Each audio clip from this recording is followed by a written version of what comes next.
Hey guys, welcome to my second podcast. Let me hope you're doing well wherever you are. I'm doing good here in Oklahoma City, and again, it's a beautiful morning, and you can see a cup of coffee here. I just came back from Starbucks, and I did get vanilla latte. I usually get chai tea latte, but today I decided to go with vanilla latte because it's one of my favorite as well when it comes to their menu.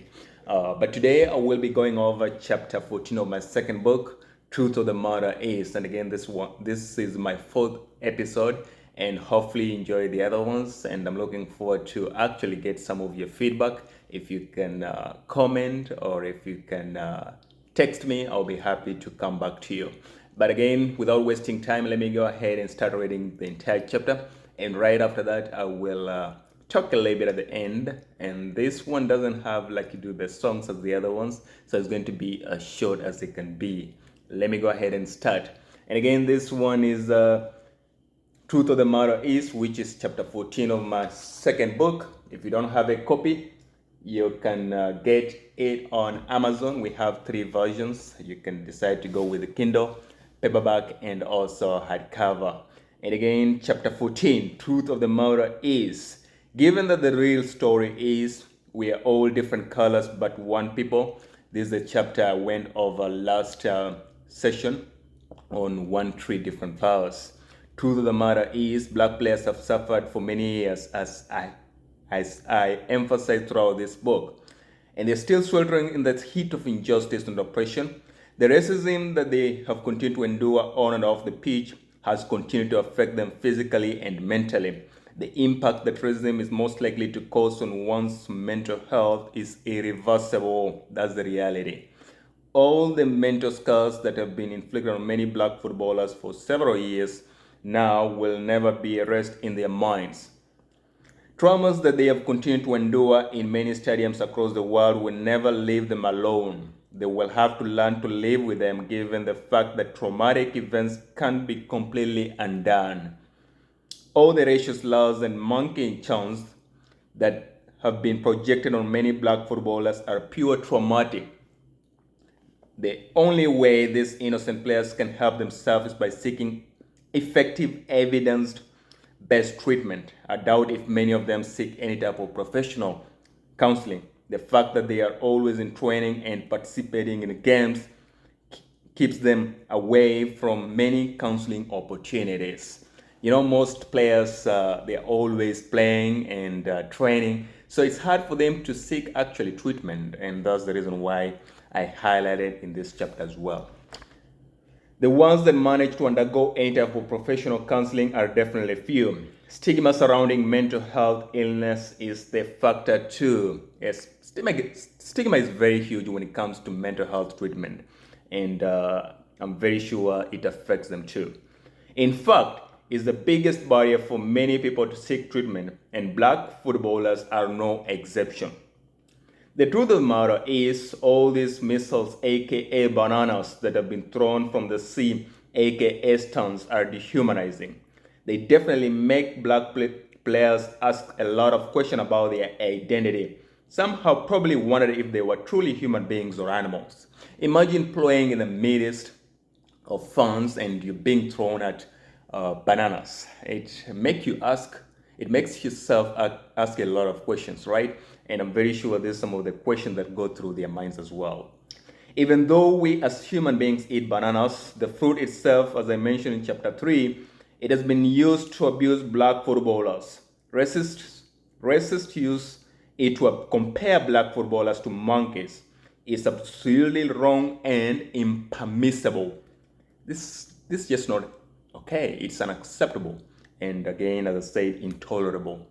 And again, we cannot allow this type of behaviors to go on because we are all human beings. And again, you saw that in the last session, 1 3 different flowers, different colors, one people. Even though we as human beings eat banana, the fruit itself, as I mentioned in chapter 3, it has been used to abuse black footballers. And again, this is just the repetition of what I said earlier. Racists use it to compare black footballers to monkeys. It's absolutely wrong and impermissible.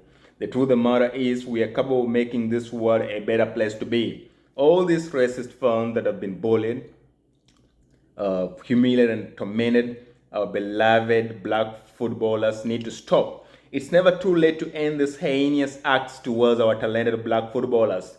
If they started being racist due to the environment they grew up in, people they interacted with, or beliefs they have held on against black players or other people of color, this can definitely come to conclusion given the fact that everything that has a beginning must have an end.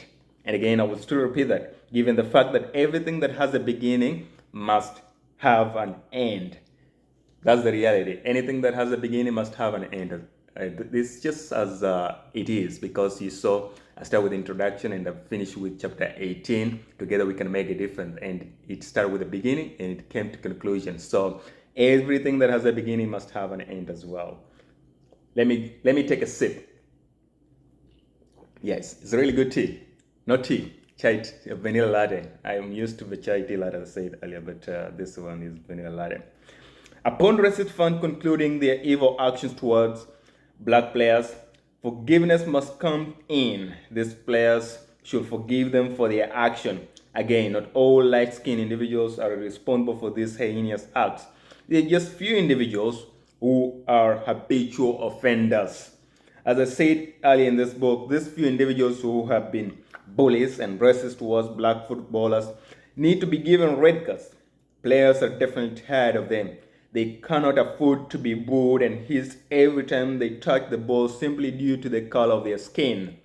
The truth of the matter is that we are in the 21st century. We are not in the 18th century. And during that era is where we had a lot of discrimination. We had a lot of racism. So we should be past that. It's disappointing to imagine that we are still fighting dangerous virus that's stronger than the most recent one, the one that forced people to quarantine all over the world.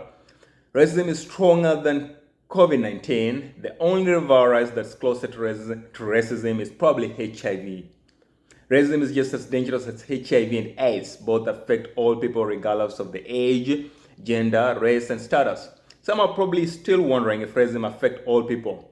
As said in at least one or two chapters above, that it does affect all people regardless of the race, and I still maintain the same. You might think that black players are the only ones who have suffered in the hands of racists, but the truth of the matter is Caucasians have been victims of racism and other forms of discriminations too.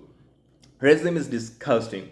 It's sad. Imagine if you're a black player playing for one of the most competitive clubs in Serie A in Italy, and you got mocked by the very club. What will have been your reaction or response? That's your question. As I've been busy writing this book, on the other hand, racism has been roaming in many stadiums. On September 2024, 2023, following a poor performance in which Victor Osimhen missed a penalty in Napoli's goalless draw against Bologna in Serie A, Napoli, his team, posted a video on TikTok where they appeared to be mocking their own star striker for the penalty miss. It sparked claims of racism, especially fans from his country of origin, Nigeria, and other fans throughout the world. I asked in chapter 3, why do racists use bananas to abuse black players but not other fruits? Little did I know that there are various ways they use to frustrate our beloved black footballers. The truth of the matter is they can use anything.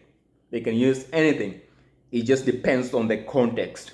In the video that was posted on TikTok, Napoli used a coconut to intimidate him for missing a penalty kick against Bologna. After the disturbing incident, Victor Osimhen virtually removed every single picture of himself in the Napoli kit from his Instagram profile. The interesting part of the story is Victor Osimhen is one of the best African players in the world in modern football today. In the 2022-2023 season, Osimhen helped Napoli secure a first league title, which was the club's first in 3 decades. Can you imagine? By scoring 31 goals across all the competition, instead of being protected by his own club, he was humiliated for missing a penalty. Are you surprised? You shouldn't be. Black players have faced criticism and judgment for making slight mistake on the pitch compared to their white counterparts. It's disgraceful. Victor Osimhen's agent threatened to take legal action against Napoli over the post, which was deleted. Later on, Napoli apologized for treating Osimhen poorly, just as any other club will say they never intended to do that. In the first place, they shouldn't have done that towards their own player. Whoever posted the picture on TikTok shouldn't have done that because it was needless and pointless. Victor Osimhen released a personal statement about the incident. Coming to the city of Naples in 2020 was a wonderful decision for me. The people of Napoli have shown me so much love and kindness, and I will not allow anyone to come between us. The passion of the people of Naples fuels my fire to always play with my heart and soul, and the love for the badge is unwavering as I wear it with pride. The accusation against people of Naples are untrue. I have a lot of friends that are Neapolitans and have become part of my family and everyday life. I appreciate Nigerians and everyone for letting their voices to support and reach out to me. I'm forever grateful. Let's support unity, respect, and understanding. And again, he said, let's support unity, respect, and understanding. Forza Napoli, Sampa, Osimhen added. That was a wonderful statement by Osimhen. By reading word by word, you will see Osimhen didn't mention his team. He only acknowledged the good people of Naples for showing him love and kindness, which he will not allow anyone to come between them. That was a wonderful response indeed. The truth of the matter is he deserved better than that. I'm devastated by this deeply troubling incidents that have been projected towards black players in the past, now and without any doubt in future. There's no doubt that this mistreatment will continue to happen if we are not ready to see each and every one of us as equal. Again, being in the 21st century, you will not expect to see this type of behaviors in our football and societies. In my personal opinion, any form of discrimination should have ended a long time ago. If you could ask me today what the perfect time for racism and other forms of discrimination was to be completely wiped out of this planet, I would have told you the 1960s. Have you ever asked yourself why there was so many movements in the 1960s, for instance, in America? In America, the 1960s was one of the most tumultuous decades in American history because the decade experienced ideological polarization between the younger and older generation, and there was a mass influx of protest by many from the country's younger generation in support of political and social changes for the country. In the early years of the 1960s, most protests were in the form of nonviolent marches, sit-ins, and picketing. Issues at hand were freedom of political speech and action, civil rights, nuclear testing, compulsory ROTC, the draft, and the Vietnam War. Many lives of innocent people and civil rights movement leaders were lost during this period. The truth of the matter is that the struggle was real in America. The country has come a long way and has made some progress since they lost one of the greatest activists, Reverend Dr. Martin Luther King Jr. Even though America has made some progress, there is still racism and xenophobia that's being downplayed. The reality is we have a lot of people from minority ethnic background who have been victims of racism that go unreported every year. In my first book just the other day, I said America is a beautiful country. I've always loved America because of its diversity. Every nation, race, and color are represented in America. All these things make it the beautiful country as it is today. Though soccer is not big in America, there are other sports that are followed by many people throughout the country. You might be wondering why I use soccer in this paragraph. The truth of the matter is there's another football in America that's more popular than the common football, aka soccer, that's popular throughout the world. Just in case you're a little bit confused by what I said, American football, also known as gridiron, is a team sport played by two teams of 11 players on a rectangular grid with the goalpost at each end. It's a unique sport that has been followed by millions of Americans. Other countries across the world have also embraced it. You're probably wondering if black players also experience racism in American football. I cannot deny nor confirm if there is any form of discrimination in American football, given the fact that I don't follow it closely. But the truth of the matter still remains. There's still racism in American society. Just as there's still racism in American society, there's also racism in European society. That's why it is more prevalent in football in many countries there. The truth of the matter is racism extends to football from society, and that's the reality. You know, we talk about racism in football in European countries and all over the world, and you're still wondering where does it come from? It comes from these societies that we live in, and again, these people that go to stadiums to watch the games, they come from these societies, and it happens anywhere, even if it's in many organizations, hospitals, neighborhoods. They live in these societies. So racism extends in football from societies. And again, these are some of the things we need just to stand firm and condemn them, because we cannot allow them to be in our societies and make us victim. And that's why you see all these black players who play in many countries in Europe. They go through this, and it's very devastating and impermissible, as I said in the book. It shouldn't be tolerated at all at any cost, because we are all human beings. We are all one people, and even though we have different colors from all over the world, and that's what makes us beautiful as we are. And it will be very, very it wouldn't be okay to only have one color in the entire world. And if you see, if either you're black, yellow, green, we're all one. We all bleed the same blood, and we shouldn't be discriminating against each other.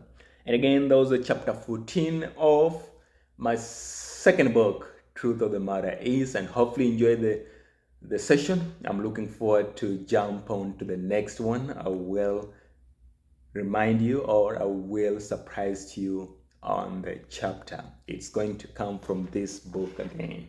And again, continue enjoying the rest of your week as you head into your weekend.